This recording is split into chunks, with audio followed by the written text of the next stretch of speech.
కేంద్ర ప్రభుత్వం జూలై 1 నుంచి అమలు చేయనున్న రామ్జీకి వ్యతిరేకంగా విపక్ష పాలిత రాష్ట్రాలతో కలిసి ఉమ్మడిగా పోరాడాలని మంత్రివర్గ ఉపసంఘం నిర్ణయించింది. అవసరమైతే అన్ని రాష్ట్రాలు కలిసి సుప్రీంకోర్టును ఆశ్రయించే అంశాన్ని కూడా పరిశీలించాలని అభిప్రాయపడింది.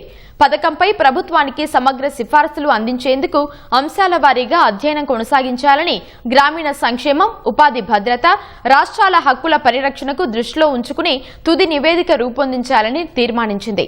పౌర సరఫరాల శాఖ మంత్రి ఉత్తమ్ కుమార్ రెడ్డి అధ్యక్షతన సచివాలయంలో మంత్రివర్గ ఉపసంఘం సమావేశం జరిగింది. కొత్త చట్టం వల్ల గ్రామీణ ఉపాధి హామీ పథకం, స్థానిక సంస్థలు, వ్యవసాయ రంగంపై కలిగే ప్రభావాలపై చర్చించారు. క్షేత్రస్థాయి పరిస్థితులు, గ్రామీణ ప్రాంత ప్రజల అవసరాలు, కూలీల జీవనోపాధిపై చట్టం ప్రభావం వంటి అంశాల గురించి అధికారులు వివరించారు.